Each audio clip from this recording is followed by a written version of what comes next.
vendría, ¿no? Porque así está incluso, las reglas del juego están para eso.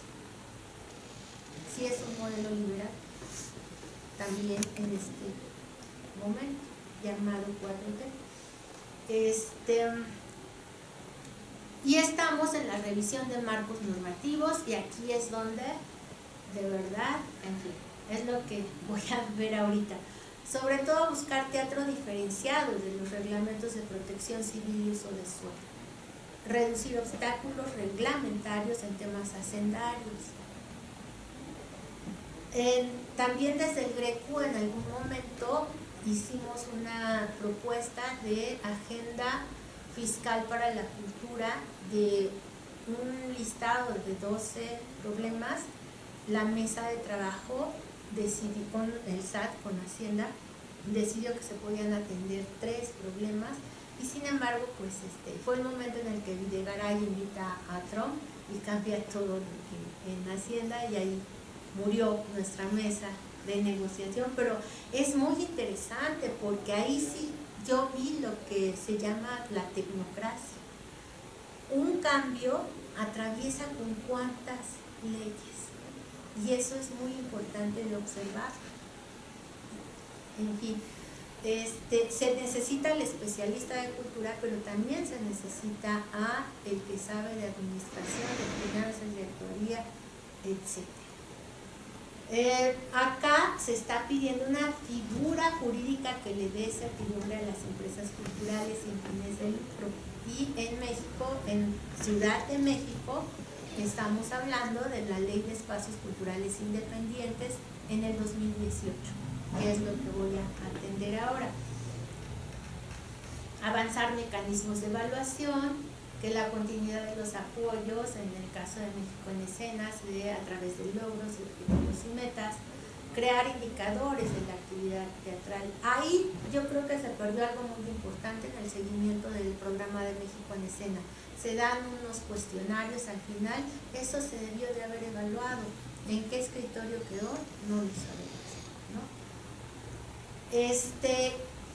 Llegando a nuestro mexicano domicilio capitalino, ¿qué es lo que encontramos? La infraestructura teatral de la Ciudad de México. 88 es un año importante porque es el fin de una administración y el inicio, francamente, de las políticas liberales, que llamó Salinas de Gortari liberalismo social. ¿Qué teníamos? 27 espacios públicos, 14 de empresas y 12 de organizaciones artísticas. Cambia el paradigma, se está incentivando que participen más los privados, y ¿qué es lo que encontramos? El panorama no cambia. ¿De acuerdo? Sí son más los agentes, son 72, pero el porcentaje sigue siendo el mismo. 36 son públicos, 20 son de empresas privadas y solo 16 organizaciones artísticas. Ahí tenemos que revisar qué es lo que sucede, por qué no cambia. Ayer se hablaba de tiempo libre. Yo extraño el tiempo libre y no veo quién esté haciendo lo que esta publicación así. Si ustedes lo encuentran, me avisan inmediatamente, por favor. Pero aquí teníamos fácilmente, esto es a través de tiempo libre, que puedo hacer este mapeo en el 88. Y los espacios culturales independientes en la Ciudad de México, aquí otra vez nosotros somos solamente teatro solamente es el 22% de todos los espacios culturales independientes. La mayoría son espacios de carácter comunitario y están insertos en determinadas zonas. Aquí es una investigación de Laura Elena Román, de la UACM, y ella identifica que hay número de habitantes en Iztapalapa 1.801.000, edad promedio y número de espacios 12. Acá se nos revela la inequidad en el acceso a la cultura y el arte. Luego pues tenemos Cuauhtémoc, vemos cómo son una cuarta parte de la población de Iztapalapa y 133 espacios. Está concentrado en Cuauhtémoc. Acá no aparece Coyoacán, sí aparece Coyoacán y Miguel Hidalgo. ¿de acuerdo?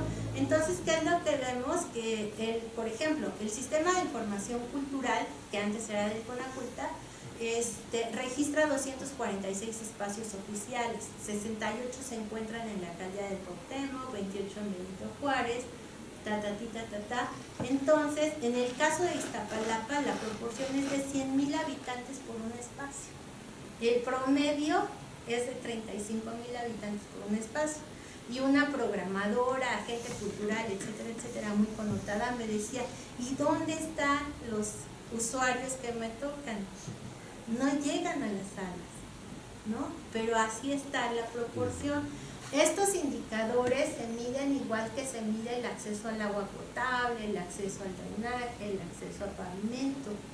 Estos son indicadores de bienestar. Igual que acceso a salud, que ya vimos, la pandemia nos mostró a nivel mundial cosas muy fuertes. Y llegamos a la Ley de Espacios Culturales Independientes. Y aquí veamos el proceso. Gaby Osornio lo ubica como problema, llegando inmediatamente como diputada a la Asamblea de la Ciudad. Y empieza todo su trabajo, es ejemplar el trabajo que hicieron. Lo empieza llegando, hacen las consultas públicas, las hacen por zonas, hacen un primer borrador, lo vuelven a poner a votación, bueno, no a votación, a observaciones, disculpen, y se publica en la Gaceta Oficial el 20 de noviembre de 2020. Vean, llevó toda una legislatura, la redacción, pasó una primera votación, se sigue puliendo el documento y ya llega a ser publicado en la Gaceta Oficial de la Ciudad de México. ¿Y qué es lo que se llevó los 3 años de esa administración? ¿Qué es lo que pasa? Viene el cambio de administración y queda pendiente el reglamento de la ley. Y no lo tenemos, no está. ¿Qué es lo que encontramos? ¿Qué es lo que debe de considerar el reglamento de la ley? La temporalidad y los mecanismos para la emisión de las constancias de registro. Este es un punto a favor. Se le quita, se desmarca a estos espacios de la Ley de Espacios Mercantiles y se le regresa a la Secretaría de Cultura Local el registro y control, por decirlo de alguna manera, de estos espacios a través de esa emisión de constancias de registro. Eso era antes de 1988. Existía una comisión en Socicultur que regulaba el precio de las entradas y se daba, ahí se manifestaba en Socicultur la producción, el boletaje, etcétera, etcétera. Llega el 88, pero miren, así como romper la hoja, todo se pierde. Yo estuve indagando, estaba Miguel Ángel Pineda, ahí lo estuve persiguiendo, nadie sabe nada. Es de verdad, tenemos una práctica de desmemoria impresionante. Bueno, ¿cuál sería el proceso de revocación de registro? Porque el peligro es que, digamos, los antros se quieran registrar como espacios culturales. ¿Cuáles serían los procesos de revocación? Metodología para conformar el consejo consultivo. De eso hablamos después si me quieren preguntar. Definir criterios de clasificación por tipos de espacio. De verdad hay espacios, chicos, que uno dice, oh, queridos y queridas, que uno dice, es impresionante el nivel moral de esos espacios. En Iztapalapa, aislado de todos, y creando cohesión y dando, recibiendo a la comunidad. Estoy diciendo Iztapalapa por un espacio que se llama Nubes, no sé qué, pero sí se vuelve, uno se pregunta, ¿y por qué trabajan? Es impresionante. Hay un anclaje moral muy importante. Romántico en el sentido de casi de anarquía, de pues voy a ser feliz a pesar, ¿no?, del contexto. El aforo y su vínculo con las normas de protección civil. Ahí, ¿qué es lo que sí nos daría la Ley de Espacios Culturales Independientes? Bueno, ¿qué es lo que deseamos? Que lo quita de las alcaldías.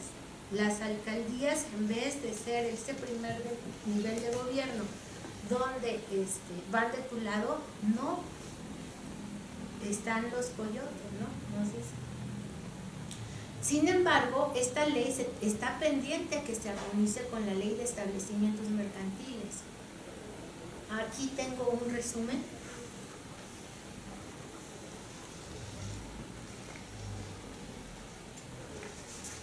¿Qué es lo que sí nos encontramos? Que los espacios culturales son las estructuras sobre las que las producciones cumplen su ciclo de producción, circulación y consumo, razón por la que en principio se debe de brindar un apoyo que garantice la continuidad de sus actividades.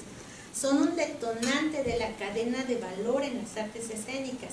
De manera natural, los espacios culturales independientes han representado el lugar de despegue y presentación de compañías nuevas. Son el espacio del inicio de múltiples trayectorias artísticas y proyectos escénicos, con lo que hacen efectiva, eso es bien importante a nivel de ley, hacen efectiva la diversidad y pluralidad de manifestaciones artísticas. Los espacios en todo el territorio nacional pueden potenciar la circulación de las producciones. Esta, como ven, es una demanda recurrente. Son la base a través de la cual es posible materializar la descentralización de la cultura. Estos espacios, los del Cerrito, decía alguien en Malalí, después volvemos sobre ello.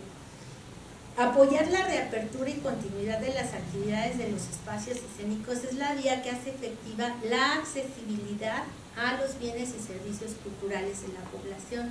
Son el espacio más próximo en cada comunidad. La diversidad de lenguajes escénicos en lo micro, así, ahorita, en cómo estamos, es el primer paso de transformación, el inicio de un proceso que nos lleve a hablar de quiénes somos y a dónde queremos llegar.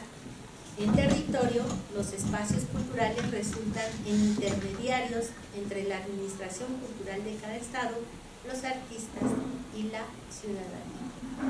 Y esto que les mencioné, pues es lo que yo considero que deben enfatizar en la argumentación de sus productos. Gracias. No.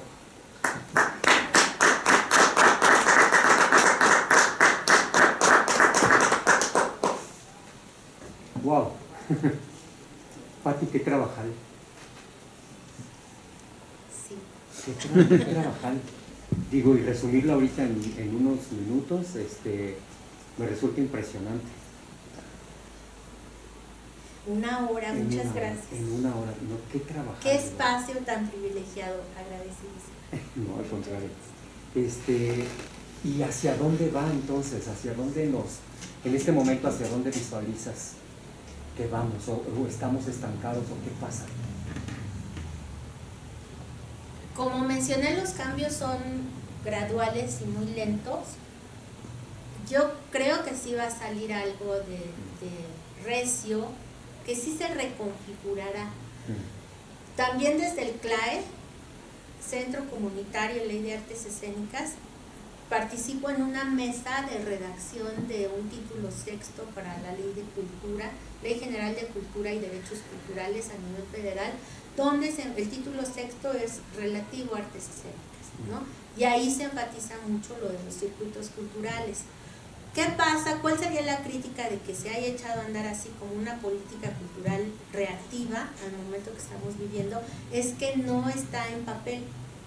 Tendríamos que transitar a que quede fijo en la ley, dentro de lo que es el Centro Cultural Helénico, porque o puede ser programa de sexenio nada más, y de mitad de sexenio, ¿verdad? Porque fue una respuesta a la contingencia sanitaria.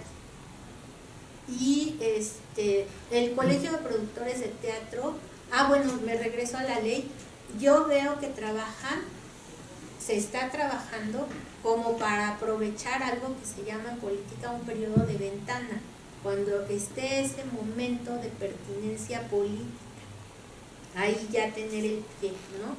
Y está un poco detenido por la cuestión de educación. Ese es un capítulo enorme. sí se está trabajando, pero no se está avanzando en la medida que se requiere, ¿no?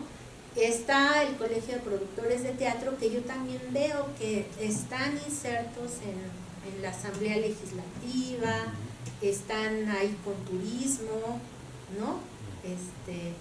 Sí están negociando desde la colectividad, desde el asociacionismo. Sin embargo, decimos, si observamos cuántos espacios no están adscritos al Colegio de Productores de Teatro, aún espacios de carácter muy comercial no están considerados. También eso, ¿no? Habla de nosotros mismos, nuestra incapacidad de trabajar por un mismo fin,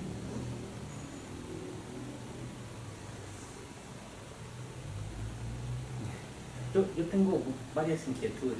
Sí, por favor.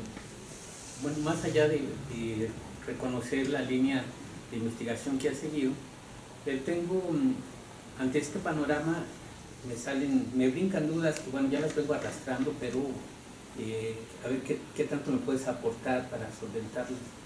La primera es, ¿qué ocurre con el Centro Cultural Helénico, que parece ser una especie de subdirección o subsecretaría del mismo Bellas Artes, ¿no? En donde pues ahora casi todas las convocatorias se filtran a través del Centro Cultural Helénico, y que de verlo allá en un edificio en el sur de la ciudad o en un inmueble en el sur de la ciudad se convierte en una especie de telaraña hacia Chapultepec, hacia el conjunto cultural Los Pinos y después hacia varios puntos del país.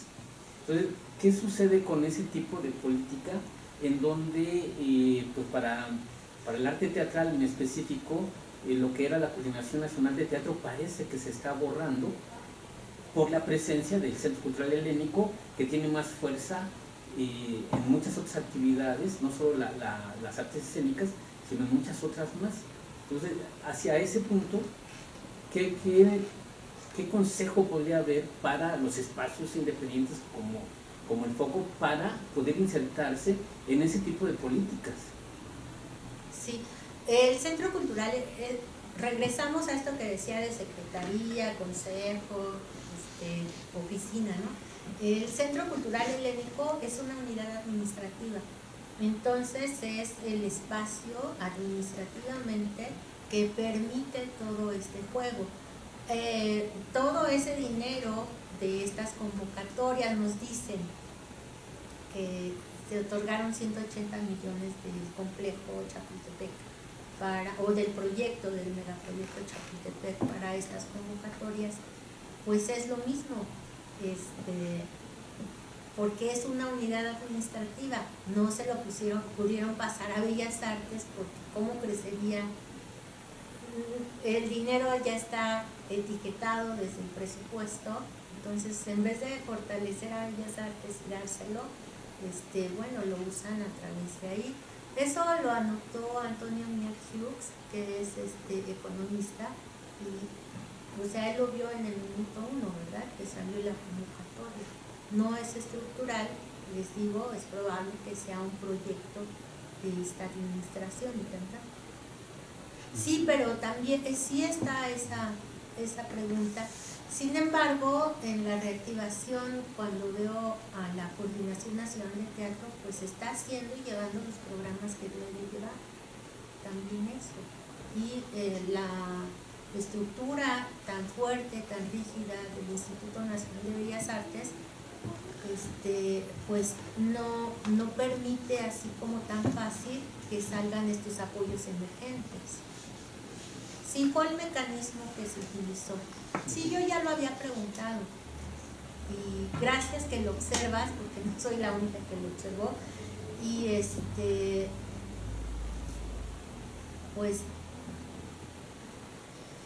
el director del Helénico sí me cuestionó, pero es eso, estamos hablando de estructuras, ¿sí? Y en nuestro imaginario colectivo, donde dicen que todos llevamos un priista adentro, cuando oímos institucional, todos nos acudimos, no queremos nada institucional, pero la palabra lo que refiere es la estructura a través de la cual se pueden desarrollar las actividades. si me permite, gracias, si me permite otra inquietud. A propósito de estos, pues no sé cómo llamarles, porque no me atrevo a decir que sean unas organizaciones o asociaciones, como la mencionada ahorita de Recio, o la LIMI, o lo que en los años 90 fue la AMPAE, ¿no? Y que quizá en los 70 fue el CLETA, ¿no? ¿Qué sucede realmente? Porque me parece más como que nos unimos un cierto grupo de personas para buscar que tengamos los mismos intereses y ver de qué manera nos dan recursos públicos. No realmente, no lo veo yo, no sé cuál sea tu perspectiva, que si estos grupos realmente están en un proceso de formalización jurídica, legal, ¿no? Con un sustento real administrativo, ¿no? En donde sí tengan apertura a todas las voces, ¿no? Y que no solamente, o sea, el Recio, no sé, creo que son 8 o 7 espacios, no sé bien, pero que de pronto se quedan acotados entre ellos mismos solamente para obtener recursos para ellos mismos, y no, en realidad no lo veo yo como para obtener recursos para un proyecto social, ¿no? Sino pues para obtener recursos para montar yo mi obra, y me olvido del beneficio social. No sé cuál es hacia la perspectiva y qué tanto tenga injerencia en esta línea de investigación que lleva.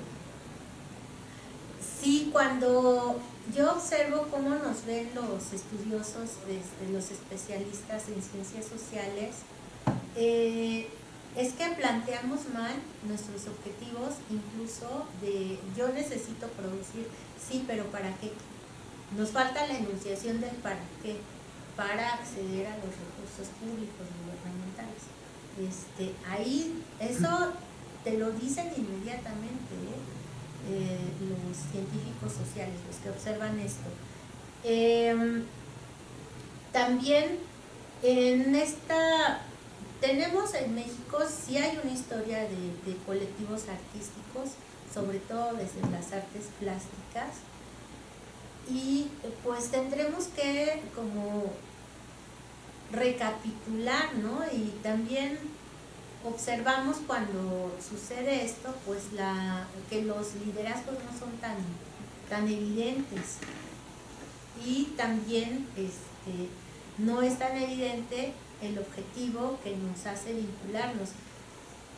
Estoy estudiando, lo que sucede es que es muy inicial, esta investigación de agrupaciones teatrales, la brecha, autonomía y la brecha entre la autonomía administrativa y la informalidad.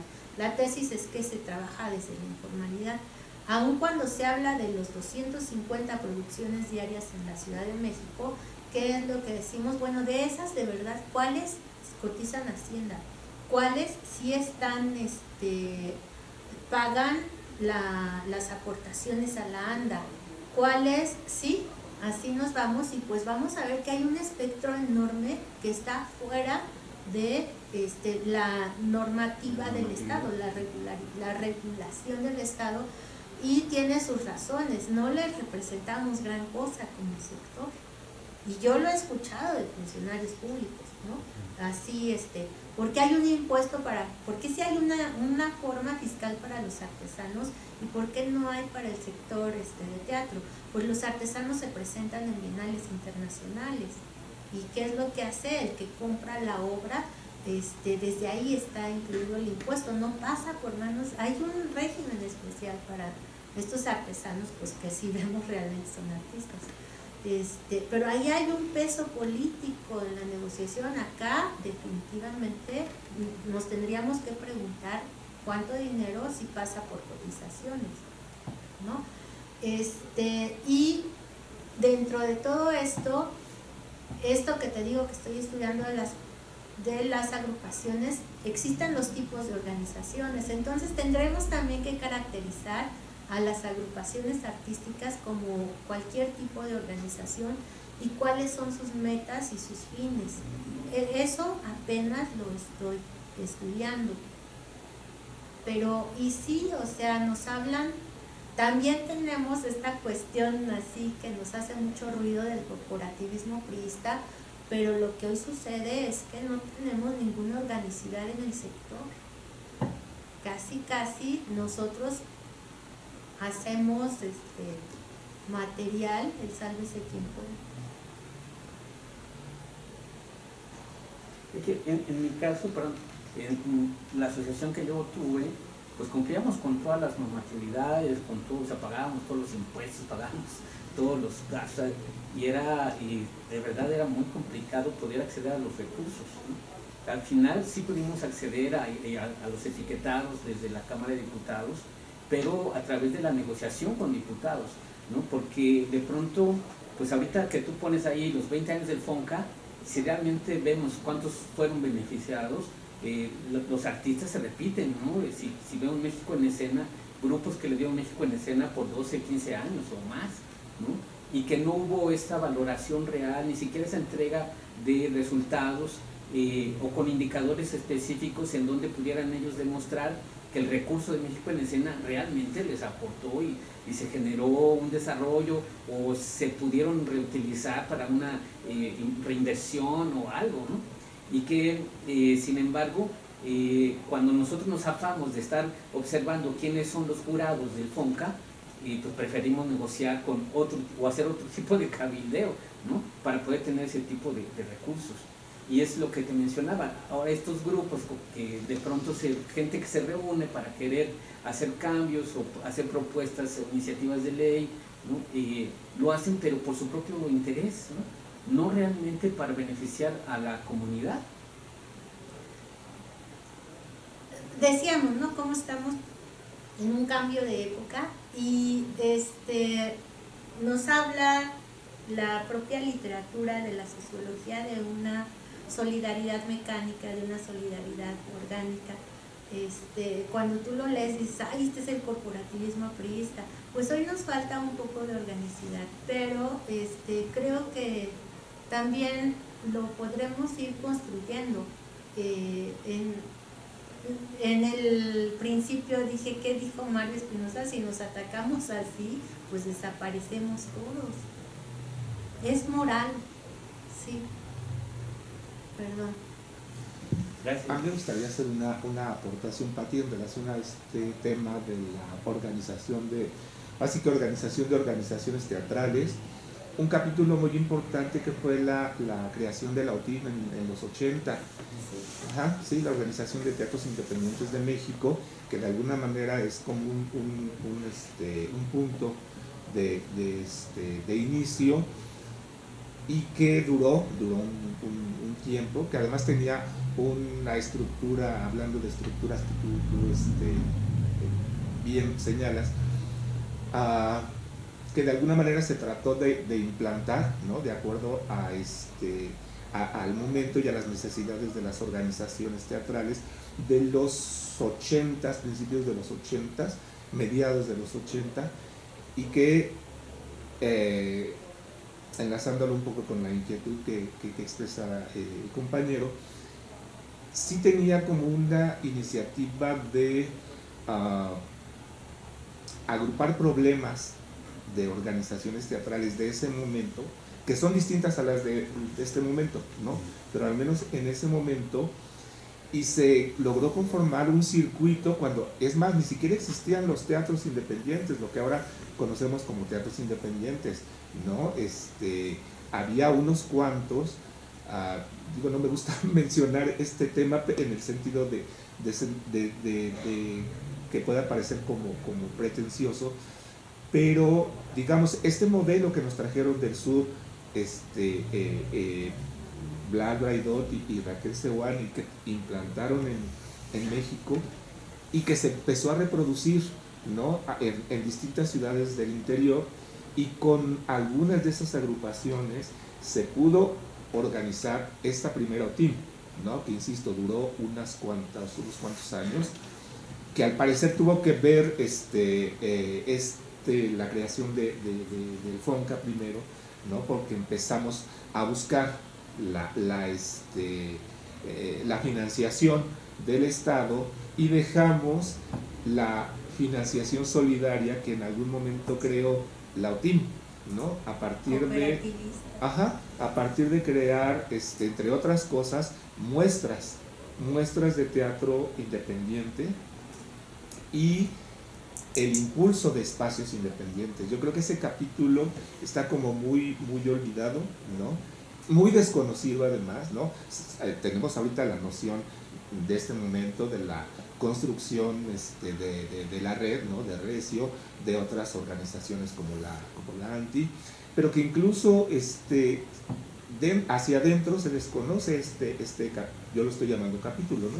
Este capítulo de la organización de nuestras agrupaciones teatrales. Sí. Pues ya ahorita me lo anoté. Sí, es muy importante los análisis de caso. Y siempre, ayer, ¿no? Para acordarnos el nombre de un productor en los 80, perdón, así, ¿quién, cómo? De verdad nos somos desmemoriados. Y yo también observo así como reproche, pues como que la creación va por un lado y nos ven así investigando, sí, padre, ¿no? Y se siguen creando sin tomar en cuenta. Yo sí creo que hay que empezar como que a respetar la actividad del otro. No hay caminos únicos. Y si cada quien piensa que lo puede hacer, pues está la curva de aprendizaje y es muy larga. Ahí se pierde mucho. Yo te decía hace poco, a raíz de otra conferencia que diste y que tuviste en Zoom, ¿no? Que en buena medida el valor de tu enorme trabajo, como lo mencionó Wilfrido, es ayudarnos a nosotros, las agrupaciones, los artistas, los colectivos, los espacios independientes, a dar nombres a las cosas. Yo me acuerdo cuando empezamos a trabajar contigo, Pati, que tú nos decías, es que esto se llama tal, es que esto ustedes lo están haciendo desde hace mucho tiempo, pero se llama así. Esto de ponerle no solo nombres, sino ponerle costos a las cosas, ¿no? Te va abriendo otro panorama de funcionamiento, ¿no? El empezar a nombrar, y que yo te decía, yo creo que tu trabajo, que en este momento está, digamos, muy aterrizado en el presente, va a tener como una gran apertura hacia años siguientes, que las agrupaciones que vienen empiecen a rescatar toda esta labor que has hecho durante un buen número de años, ¿no? Y empiecen insisto, a dar nombres a las cosas. Y de ahí, ya en este momento, para nosotros en particular, es como muy significativo, y te lo he mencionado en distintos momentos, ¿no? Y abre el panorama. Pues yo creo que sí es un momento de corte, yo creo que en buena medida por la situación de encierro y sanitaria, pero yo creo que también ya empezábamos a vislumbrar esta necesidad de agruparnos. Sabemos que nos cuesta mucho trabajo, básicamente a los teatreros, ¿no? Organizarnos, y no de ahorita, o sea, de expresiones de mis maestros, ¿no? Decían, es que los teatreros no podemos convivir más que en los elencos, ¿no? En las funciones, pero fuera de, sí, pero fuera de ahí es muy difícil crear agrupaciones, colectivos que tengan esta visión de perdurar, ¿no? Esto que nosotros llamamos el teatro de grupo, y que nosotros tratamos como de afianzar, y es una de las ejes para la programación, ¿no? Consolidar a las agrupaciones que tienen esa iniciativa de ser teatro de grupo, de hacer teatro de grupo, ¿no? Este teatro de repertorio, este teatro que perdura a través del tiempo. Pero lo que hemos estado viendo en estos años es que más que grupos se conforman elencos. Se conforman elencos para, no está mal, ¿no? Y además esto responde también a un contexto. Pero vemos a los elencos que pasan por el espacio, y que terminada la duración de la obra, a lo que me refiero es como a todo el ciclo de la obra, se deshacen los elencos y no hay grupo. O sea, yo creo que podemos contabilizar así con los dedos a los grupos que realmente son grupos y no como tú bien lo mencionaste en un punto de la conferencia, que son una persona, ¿no? Una persona que se llama tal, ¿no? Y que alrededor de ella giran también elencos o parejas, porque fue muy curioso en la época de los 70s, 80s, que gran parte de los grupos, incluyendo el mío al que yo pertenezco, se formaron por parejas artísticas, ¿no? Sí. ¿Sí? Y que la mayor parte terminaron separándose como parejas, ¿sí? Y que algunos grupos sobrevivieron, ¿no? Algunos no, pero insisto, yo creo que gran parte del valor de tu trabajo de investigación es darle nombre a las cosas y permitirnos a nosotros darle nombre a las cosas. Gracias. Pati, algo más, nada más.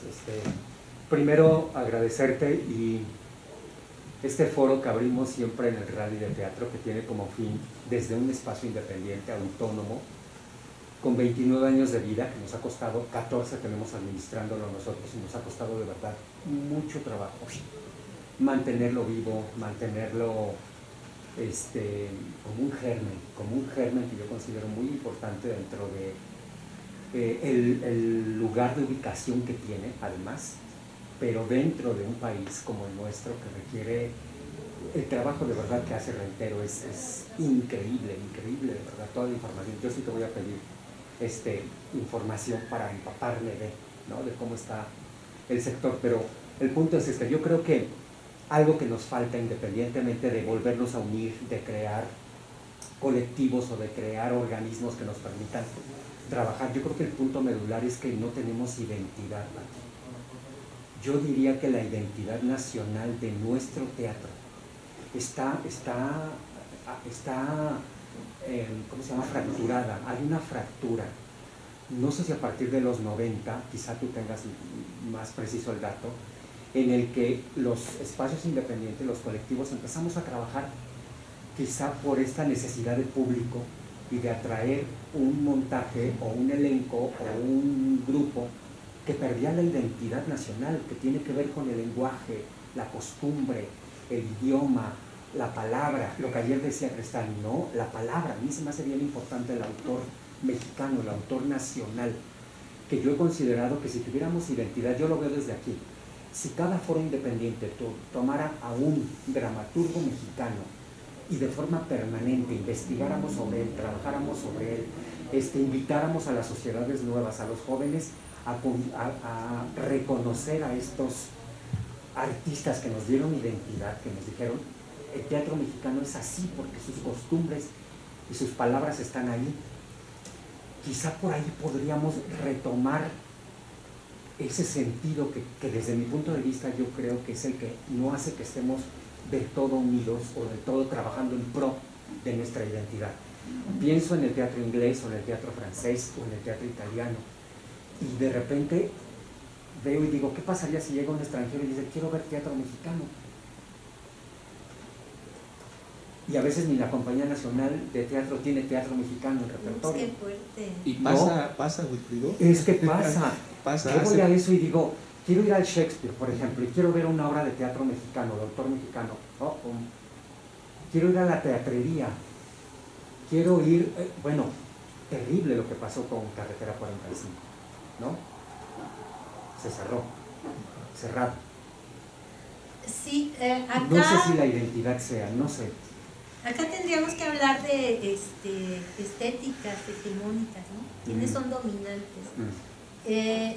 Y sin embargo, les hablaba de Héctor Garay hace un momentito, y en los mercados de artes escénicas, por ejemplo, de pronto las compañías, digamos, más consolidadas, no son las que entran al mercado internacional, porque los programadores que vienen de otros lados encuentran esas estéticas mexicanas y son los grupos que se llevan, ¿no?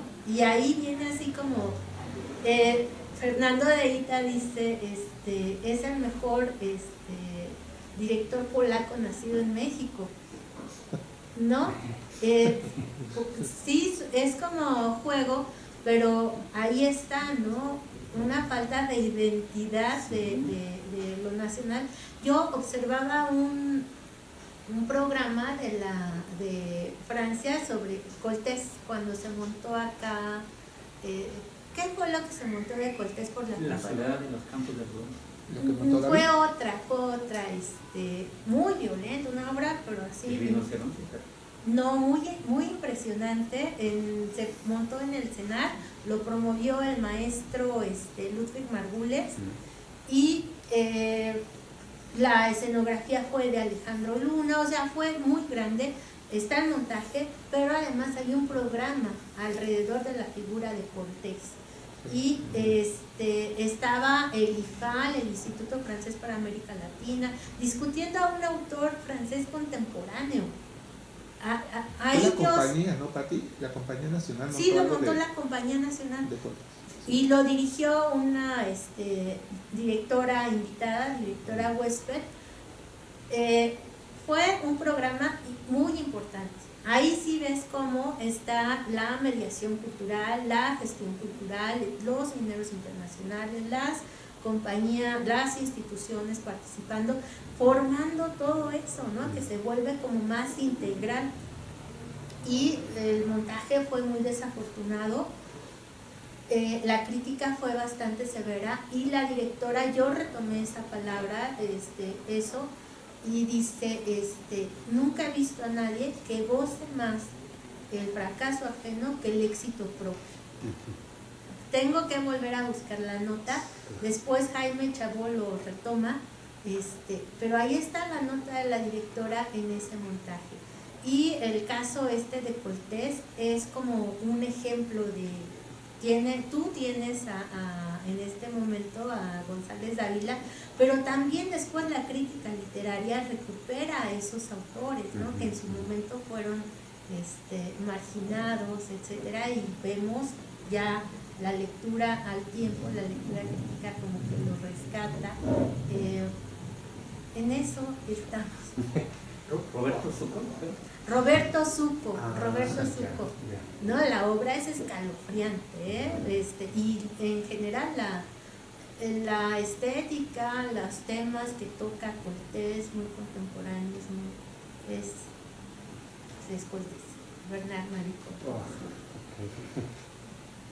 Pero tenemos nuestros autores, Sí, claro. cuando, por ejemplo, tenemos filmada de la calle, y los extranjeros de verdad te preguntan, ay, qué realidades más fuertes, etcétera, pero sí queda como estética, y tenemos Los Enemigos, está filmado, y hay cosas así, ¿no? Que sí dan como identidad, pero claro, la lucha es entre quiénes van a ser y este sistema de tutor y que se creó, este sistema cerrado de tutorías que se creó en el FONCA, también se vuelve como una práctica perversa, pero muestra su propia debilidad. Los que hemos estudiado el FONCA, ninguno dijimos que desapareciera, pero pues, ok, ya no está el FONCA, pero ¿qué hay en su lugar? Es lo que estamos como preguntando. Sí, el doctor Tomás Ejea nunca ha dicho, sí, está concentrado, son unos malvados. Nadie, más bien cómo recuperamos, les decía, esos programas que son de estructura. El FONCA manejaba un presupuesto de 500, 600 millones de pesos. ¿Dónde está? Eso falta para desarrollar la producción cultural y artística. En fin, pero es muy temprano para estarlo analizando y dando como conclusiones.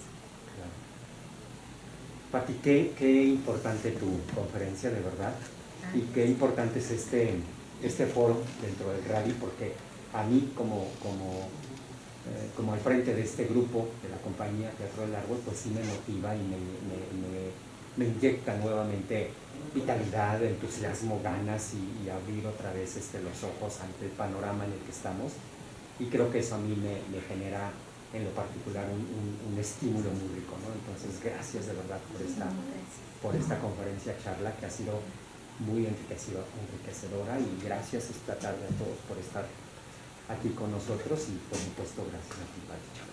Gracias. ¿Alguien más quiere comentar algo? Nos tomamos una foto con Pati, por favor. Venga. Ay, Si tú nos quitemos permites, esto, Pati. por favor.